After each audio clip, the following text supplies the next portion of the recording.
Hello दोस्तों, क्या आपको भी लगता है कि यूपी टेट के बजाय सी टेट को क्वालिफाई करना बहुत मुश्किल है?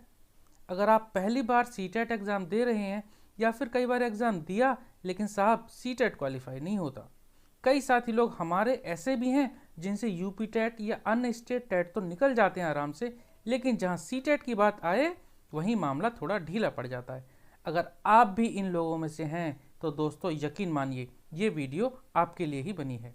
जी हाँ दोस्तों, ये बात आपको YouTube पर किसी ने नहीं बताई होगी और हम आपसे ये वादा करते हैं कि अगर आपने हमारी बताई हुई इन 3 बातों को मान लिया तो 100% आपका सी टेट क्लियर हो जाएगा। अगली बार के लिए वेट ही नहीं करना पड़ेगा। बस शर्त एक ही है कि ये वीडियो आपको अंत तक देखनी पड़ेगी और जो मैं आपको बातें बताऊंगा वो आपको पूरी तरह से फॉलो करनी होंगी। और मैं इस बात को इतने कॉन्फिडेंस से क्यों कह रहा हूँ ये आपको वीडियो के अंत तक पता चल जाएगा।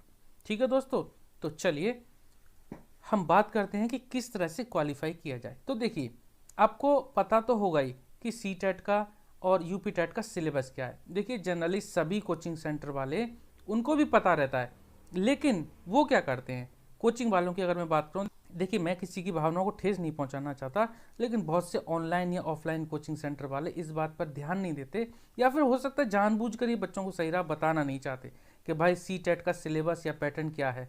बस धड़ाधड़ TGT, PGT, UP TET, C TET, REET सबको एक ही बैच में भर लेते हैं, जबकि सी टेट और यूपी टेट या अन्य एग्जाम में ज़मीन आसमान का फ़र्क होता है साहिब। कहने को ये सारे एग्ज़ाम शिक्षक भर्ती के लिए ज़रूर होते हैं, लेकिन इनके एग्ज़ाम पैटर्न और क्वेश्चन में बहुत ज़्यादा भिन्नता देखी गई है। कैसे? देखिए, अगर हम बात करें सी टेट के लिए सिलेबस की अगर बात करूं मैं, तो सी टेट के सिलेबस में देखिए सबसे ज़्यादा जो रोल है वो है साहब आपकी CDP का, चाइल्ड डेवलपमेंट एंड पेडागोजी, यानी बाल मनोविज्ञान। ठीक है, चाइल्ड डेवलपमेंट एंड पेडागोजी यानी बाल मनोविज्ञान। ठीक है, देखिए वैसे तो ये क्वेश्चन पेपर इसका भी जो 150 मार्क्स का ही है, लेकिन इसमें अगर मैं आपको सिर्फ इसकी बात बताऊं तो देखिए ये ही CDP ही मात्र जो है ना 90 मार्क्स की आपकी CDP पूछी जाती है। अब आप कहें कि 30 नंबर का तो जो फर्स्ट पार्ट है CDP वाला वो होता है, तब आप 90 नंबर कैसे बता रहे हैं? देखिए 30 नंबर का तो ये हुआ, बाकी जो लैंग्वेज वाले आपके सब्जेक्ट है ना, जैसे कि हिंदी का है तो हिंदी में 15+15 आप समझिए, या जो इंग्लिश का है उसमें भी आप 15+15 समझिए। इसके अलावा रही बात, अगर आप पेपर 2 दे रहे हैं तो जो आपका 60 नंबर का SST का होगा, और अगर आप पेपर 1 दे रहे हैं तो उसमें आपको साइंस और मैथ्स का जो 60 नंबर का पेपर होगा, ठीक है, उसमें भी यही रेशियो होता है, कितना, 15+15। ठीक है, तो 30 नंबर आप ये मान लो, बाकी ये आपके चाइल्ड पेडागोजी के रहे। और इसमें क्योंकि ये पूरा 60 नंबर का होता तो इसमें ये तो 30 नंबर तो दे रहे, प्लस 30 नंबर आप चाइल्ड पेडागोजी मान लीजिए। देखो 30+30+30 कितने हो गए, ये आपके हो जाते हैं पूरे 90 मार्क्स। ठीक है, तो देखिए कहीं ना कहीं हम इस पे ध्यान नहीं देते, हम सोचते हैं कि जैसे यूपी टेट या जो दूसरे टेट की एग्ज़ाम होती है इसी तरह इसकी भी हो जाएगी। लेकिन अगर आप सिलेबस को सही से देखें दोस्तों, तो देखिए आप यहीं से जीत हासिल कर लेते हैं। कैसे? अगर आपने 90 मार्क्स की CDP क्लियर कर ली तो देखिए मैं तो ये तो नहीं कहूँगा, या फिर किसी के लिए पॉसिबल नहीं है 90 में से 90 लाना। देखिए बहुत से बच्चे ला भी सकते हैं, ऐसी बात नहीं है, लेकिन 90 में से 90 लाना थोड़ा सा मुश्किल काम है। अगर आप इसमें कुछ कम मार्क्स भी लाते हैं तो आप ये क्यों नहीं सोचते कि जो हिंदी है या जो इंग्लिश है, इनमें जो यूपी टेट की तरह ऐसा नहीं कि ग्रामर पे ज़्यादा ध्यान दिया जाए, इनमें 2-2 पैसेज आते हैं दोनों में। हिंदी में भी 2 पैसेज आएंगे आपके, और जो इंग्लिश है उसमें भी 2 पैसेज आएंगे। अगर आप संस्कृत से कर रहे हैं तो उसमें भी 2 पैसेज आपके आते ही आते हैं। पैसेज को हल करना ज़्यादा मुश्किल बात तो है नहीं। मैं यहाँ पर ये कहूँगा कि अगर आप सीटेट दे रहे हैं ना, तो इस टाइम आप ग्रामर पर ध्यान ना दें। अगर आपके पास पर्याप्त समय है तो ज़रूर दें, लेकिन अगर आपके पास 15 दिन है, महीना भर है, तो फिलहाल के लिए आप ग्रामर को छोड़ दीजिए।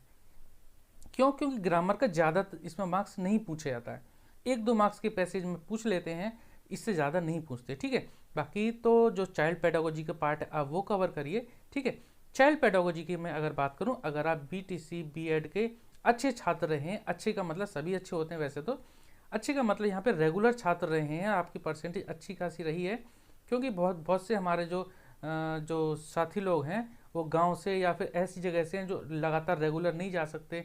कुछ हमारी गृहिणियाँ बहनें होती हैं, जो गृहिणी होती हैं वो लगातार कॉलेज नहीं जा पाती, बहुत सी हैं, ठीक है।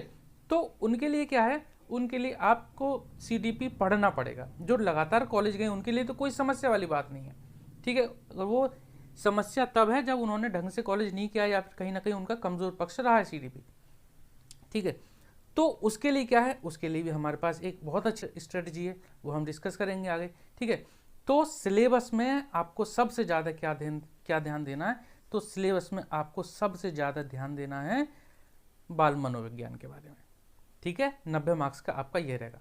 बाकी भी सब्जेक्ट हैं, उनको कैसे पढ़ना है वो भी हम आगे चर्चा करेंगे, ज़रूर करेंगे, ठीक है। लेकिन सबसे ज़्यादा जो हमें ध्यान देना है मेनली चाइल्ड पेडागोजी पे, ठीक है। क्यों, आपको मैंने बता ही दिया, हिंदी, इंग्लिश या फिर जो आपका जो सब्जेक्ट, जिस सब्जेक्ट से आप कर रहे हैं, सोशल का है या मैथ्स और साइंस का है, उनमें बाल मनोविज्ञान का बहुत ज़्यादा इंपॉर्टेंट रोल रहने वाला है दोस्तों। चलिए इसके बाद बात कर लेते हैं, सिलेबस तो हुआ ये, इसके बाद देखिए, अच्छा एक बात मैं और आपको बता दूं, सबसे बढ़िया बात CTET की है ये कि इसका जो सिलेबस है वो एकदम प्रेस्क्राइब्ड सिलेबस रहता है। जितना इसके सिलेबस में लिख दिया वही टॉपिक्स पूछे जाते हैं, ठीक है। जितना इनके सिलेबस में लिखा है तो वही टॉपिक आप तैयार कर लीजिए, वही पूछा जाता है, ठीक है। यूपी टेट में ऐसा नहीं है। यूपी टेट या अन्य टेट की तो बात करें तो हमारे लिखते कुछ हैं, खासतौर से यूपी टेट में, और आता कुछ है, ठीक है। तो चलिए अब नेक्स्ट है हमारा previous year paper. First trick तो हमारी ये थी भाई सिलेबस। अब नेक्स्ट जो हमारा सबसे ज़्यादा जो इम्पोर्टेंट रोल रहने वाला है दोस्तों, वो यही है आपके सामने, क्या, प्रीवियस ईयर पेपर। कैसे, तो देखिए, अब यहीं से मैं आपको बुक के बारे में भी बता दूं कि आपको करना क्या है। देखिए करीबन 2011 से शुरुआत हुई है, तो 2011 से अभी अगर मैं बात करूं 2021 चल रही है, अंत चल रहा है इसका, तो करीबन 10 साल आपके पास मिल जाते हैं, ठीक है। करीबन आपके पास 10 ईयर मिल जाते हैं। और आपको पता ही है कि जो CTET का जो पेपर है वो हर साल 2 बार होते हैं, 6 महीने में 2 बार, सॉरी 6 महीने में 1 बार होते हैं, तो करीबन 2 बार हो गए साल में। और बीच में कोरोना का चक्कर छोड़ दिया जाए तो हर साल लगभग CTET अपने टाइम पर पेपर कराता है, ठीक है। यूपी टेट की तरह नहीं है कि जो कि बीच में लटक जाए, कभी तो साल में हुआ ही नहीं। CTET के हर साल 2 बार पेपर होते हैं। तो यहाँ से आपको एक अच्छी खासी मोटी बुक मिल जाती है, एक पूरी की पूरी बुक मिल जाती है जिसमें आपको प्रीवियस ईयर के पेपर ही होंगे सिर्फ, ठीक है। आप किसी भी अच्छे प्रकाशन का ले लीजिए, लेकिन ध्यान रहे उसमें बुक में अच्छे से एक्सप्लेनेशन दे रखा हो। ऐसा नहीं कि आपने MCQ की बुक खरीद ली और उसमें एक्सप्लेनेशन ही नहीं दे रखा, सिर्फ ये कि 1 का B का 2 का C बस ये दे रखा है, वो बात नहीं बनेगी दोस्तों। उसमें अच्छा खासा एक्सप्लेनेशन देना होना चाहिए। वो बुक आप खरीद लीजिए, किसी भी आप राइटर की बुक खरीद लीजिए, आपको प्रीवियस ईयर के पेपर से मतलब है, ठीक है। तो बुक आपने ले ली, और अब उसको पढ़ना कैसे, देखिए जो भी उसमें 30 पेपर हैं, 20 पेपर हैं, ठीक है, उनको आपको सबको इस तरह से पढ़ना कि आपके जो CDP के जो क्वेश्चंस है ना, आप खुद ही देखेंगे कि कहीं ना कहीं CDP के क्वेश्चन रिपीट हो रहे हैं। हाँ जी दोस्तों, सबसे अच्छी बात मैं कहूँगा छात्रों के दृष्टिकोण से कि CDP के क्वेश्चन या दूसरे भी क्वेश्चंस क्या होते हैं, रिपीट होते हैं। अब वो रिपीट कैसे होते हैं, वो डायरेक्ट रिपीट नहीं होते। उनमें क्या होता है, जैसे मान लीजिए 1 का A है, B है, C है, D है, मान लो फर्स्ट क्वेश्चन है, ठीक है।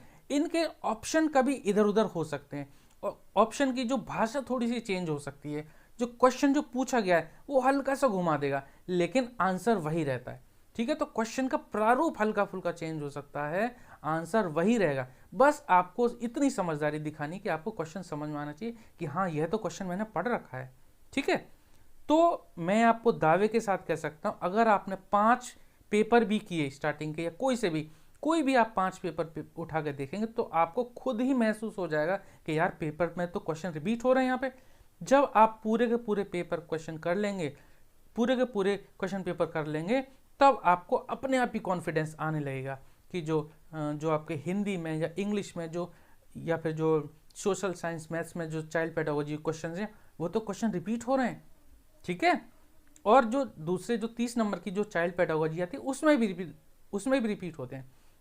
इसमें यूपी टेट की तरह ना उस तरह के क्वेश्चन नहीं आते कि उसके साइंटिस्ट का नाम क्या आता है या फिर उस मनोविज्ञान का नाम कम पूछे जाते हैं, ठीक पूछे जाते हैं, पर यूपी टेट के मुकाबले इसके क्वेश्चनों में भिन्नता होती है, एक अलग लेवल के इसके क्वेश्चन होते हैं।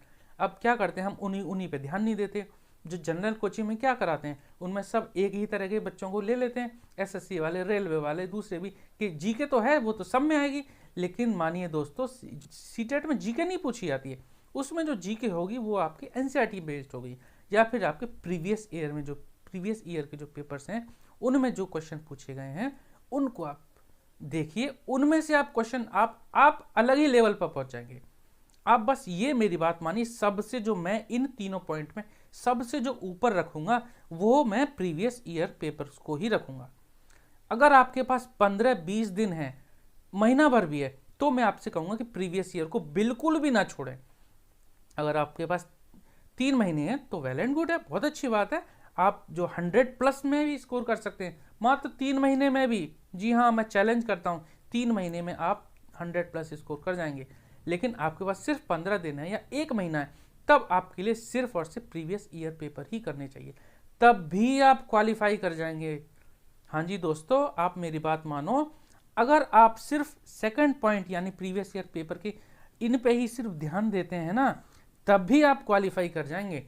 बस आपको थोड़ी सी ज़्यादा मेहनत करनी पड़ेगी, ठीक है। इस बुक को आपको 2 बार कम से कम करना पड़ेगा, तब जाके आप जो है सीटेट के पेपर, जो एग्जाम में जो पेपर आएंगे उनको लगा पाएंगे, ठीक है। आपको ये भी पता है कि इस बार जो आपका है वो किस तरह का है, ऑनलाइन एग्जाम है, ठीक है।